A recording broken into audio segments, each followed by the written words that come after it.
Hello businessman, welcome in K I P K YouTube channel में आपका स्वागत है। And today I am going to share with you a very prominent warehousing business opportunities in Haryana. यदि आप where housing sector में अपना investment plan कर रहे हैं या ऑलरेडी आप वेयर हाउसिंग सेक्टर में काम कर रहे हैं या करने की प्लानिंग कर रहे हैं और एक लॉन्ग टर्म इन्वेस्टमेंट एवेन्यूज़ की तलाश में है, एक रेंटल इनकम की तलाश में है, तो ये जो बिज़नेस अपॉर्चुनिटीज़ हरियाणा में ओपन है, ये आपके लिए बहुत ही ज़्यादा फ्रूटफुल रहेगी। जी हाँ, हरियाणा में हैफेड ने 10 ईयर गारंटीड स्कीम के तहत कंस्ट्रक्शंस ऑफ कवर्ड गोडाउन्स के टेंडर इनवाइटेड किए हुए हैं। यहाँ इम्पोर्टेंट आस्पेक्ट जो है, ये जो टेंडर है, ये नए गोडाउन्स बनाने के लिए है। जैसा कि आपको पता है कि हरियाणा में हैफेड एक एफसीआई की इम्प्लीमेंटिंग एजेंसीज है जो फूड ग्रेन की स्टोरेज का काम मेंटेन करती है, उसको रेगुलराइज करती है for and on behalf of एफसीआईज।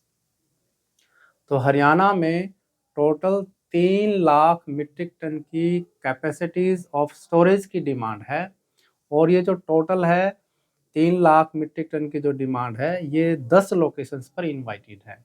ये जो 10 लोकेशंस है मैं आपको बताना चाहूँगा। जगाधरी, अम्बाला, नसीरपुर, नरवाना, तरावड़ी, कैथल, जाखल, सडौरा, शाहबाद और ढांड। ये 10 लोकेशंस हैं जिन पे हैफेड ने कंस्ट्रक्शन ऑफ गोडाउन्स के लिए टेंडर इनवाइटेड किए हुए हैं। तो यदि आपके पास भी सूटेबल लैंड है, जो ये 10 अनाज मंडी जो मैंने आपको बताई हैं, जो ये लोकेशंस हैं, इनके सराउंडिंग में यदि आपके पास सूटेबल लैंड है या आप सूटेबल लैंड अरेंज कर सकते हैं, तो आप इन टेंडर में पार्टिसिपेट कर सकते हैं। मैं इस वीडियो के माध्यम से इस टेंडर की जो की पैरामीटर्स हैं वो ब्रीफ में आपके साथ शेयर करना चाहूँगा। यदि आप टेंडर भरने में इंटरेस्टेड है तो आप के की टीम के साथ कनेक्टेड होकर टेंडर से रिलेटेड कंप्लीट इन्फॉर्मेशन से लेके टेंडर में सक्सेसफुली पार्टिसिपेट कर सकते हैं। सबसे पहला पॉइंट, इन टेंडर को सबमिट करने की जो लास्ट डेट है अभी, वो 18 नवंबर 2024 है। यानी 18 नवंबर 2024 से पहले पहले यदि आप इंटरेस्टेड हैं तो इस टेंडर में पार्टिसिपेट कर सकते हैं। दूसरा इम्पोर्टेंट आस्पेक्ट ये है, ये जो टेंडर इनवाइटेड किए हुए हैं, ये जैम पोर्टल पर इनवाइटेड है। यानी आपका जो गवर्नमेंट ई मार्केट पैलेस है, जिसको हम जैम भी बोलते हैं, उस पर रजिस्ट्रेशन होना मैंडेटरी है। आप चाहे अप्लीकेंट के नाते, चाहे आप इंडिविजुअल हो, आपकी पार्टनरशिप फर्म हो या कंपनी हो, आपका जैम पे रजिस्ट्रेशन होना मैंडेटरी है, तभी आप इसमें पार्टिसिपेट कर सकते हैं। तो ये पहला एस्पेक्ट है, आप अपना जैम पे रजिस्ट्रेशन इंश्योर कीजिए। दूसरा, इसमें आवेदन कौन कर सकता है? यहाँ इम्पोर्टेंट एस्पेक्ट ये है कि आपके पास यदि ज़मीन है, सूटेबल लैंड है, जैसे कि जो ये लोकेशंस हैं, ये अनाज मंडीज़ हैं, इनकी 8 से 15 किलोमीटर की रेडियस में यदि आपके पास लैंड है, आप ओनर हैं, तो आप भी इसमें आवेदन कर सकते हैं। दूसरा, यदि आपकी कोई पार्टनरशिप फर्म है और फर्म के नाम लैंड है या कंपनी है या कंपनी के नाम लैंड है, या आपकी कोई पार्टनरशिप फर्म है और किसी पार्टनर के नाम ज़मीन है या कंपनी के नाम से आप आवेदन करना चाहते हो और किसी डायरेक्टर के नाम अगर ज़मीन है, तो भी आप इसमें पार्टिसिपेशन कर सकते हैं। यहाँ जो लैंड की जो सिचुएशंस है, वो आज की डेट में यानी बिफोर टेंडर फाइलिंग्स आपके पास लैंड या तो होनी चाहिए, either you should be on, आपके पास ओनरशिप होनी चाहिए उस लैंड की, या आप उस लैंड को लीज पे भी ले सकते हैं। और वो जो लीज पीरियड है, कम से कम 13 साल का होना ज़रूरी है, क्योंकि जो टेंडर है 10 ईयर गारंटीड स्कीम में आवेदन किए हुए हैं, तो आपके पास 13 साल की रजिस्टर्ड लीज डीड होनी चाहिए, या आप इंटेंडेड टू बाय और टेकन ऑन लीज, जैसे कि आपने लैंड को आइडेंटिफाइड कर लिया है और आप उस लैंड को ले लेंगे या उसको लीज पे ले लेंगे। यदि आपको टेंडर अलॉटमेंट हो जाता है, तो आप वहाँ पे भी एक अंडरटेकिंग के साथ, यदि आपने लैंड आइडेंटिफिकेशन किया हुआ है, तो टेंडर में पार्टिसिपेशन कर सकते हैं। तो ये जो टेंडर है, 2 बिड सिस्टम है, टेक्निकल बिड और फाइनेंशियल बिड। यानी आपको अपने लैंड जो आइडेंटिफाइड किया उससे रिलेटेड डॉक्यूमेंटेशन आपको इसमें लाइन अप करना है। लैंड भार मुक्त होनी चाहिए, यानी उस पे किसी प्रकार का लोन नहीं होना चाहिए एज ऑन डेट। दूसरा, कम से कम 22 फीट चौड़े रोड से कनेक्टेड होनी चाहिए।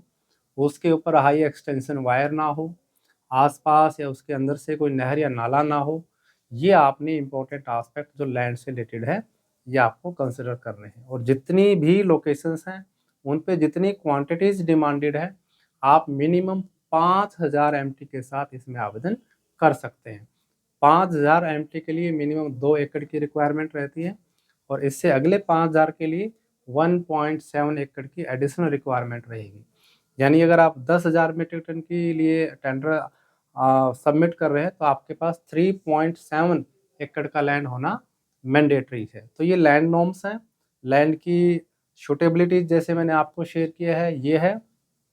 तो इन सभी पैरामीटर को आप कंसिडर करते हुए जैम पोर्टल पर रजिस्ट्रेशन करवाकर इस टेंडर में पार्टिसिपेशन कर सकते हैं। ईएमडी जो है इसमें 50 रुपये पर एमटी का आपको अर्नेस्ट मनी डिपॉजिट यानी ईएमडी मनी इसमें देना होता है। यदि आप इंटेंडेड टू के साथ है तो 100 रुपीज़ की एडिशनल बीजी यानी बैंक गारंटी भी आपको देनी पड़ेगी। तो टेक्निकल बिड है, उसके बाद आपकी प्राइसिंग बिड ओपन होती है। प्राइसिंग बिड में आपके पास दो ऑप्शंस हैं। आप लीज ओनली के लिए भी टेंडर सबमिट कर सकते हैं, और लीज विद सर्विसेज यानी केवल आप लीज ओनली यानी आपने बनाया और हैफेड को किराए पे दे दिया, ये लीज ओनली बेसिस है।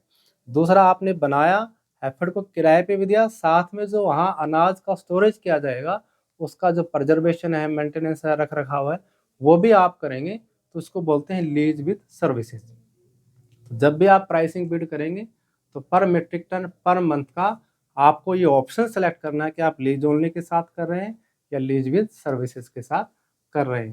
तो बहुत ही अच्छी एक बिजनेस अपॉर्चुनिटीज, यदि आपके पास सुटेबल लैंड है आप इसको ज़रूर ग्रैब कीजिएगा। और एक लॉन्ग टर्म यानी 10 साल का गारंटेड एग्रीमेंट आपके साथ होने वाला है, चाहे उसमें स्टोरेज हो या ना हो, आपको 10 ईयर की गारंटेड एक रेंटल इनकम आपको इसमें मिलती है। लीज विद सर्विसेज में तो इसमें जो आपको गारंटेड रेंटल दिया जाएगा उसमें इंक्रीमेंट का भी क्लॉज है। बहुत अच्छी business opportunities. Warehousing sector पर नाबार्ड की और एग्रीकल्चर इंफ्रास्ट्रक्चर फंड्स की सब्सिडी लाभ भी अवेलेबल्स हैं। तो ये जो प्रोजेक्ट है ओवरऑल, यदि आप सही बिड करना चाहते हैं, सब्सिडी लाभ लेना चाहते हैं और टाइमली डॉक्यूमेंटेशन सबमिट करना चाहते हैं, तो KIP की टीम के साथ जुड़कर इस टेंडर में सक्सेसफुली पार्टिसिपेट कीजिएगा। तो वेलकम इन KIP फॉर हैफर्ड tender business opportunities. Thank you.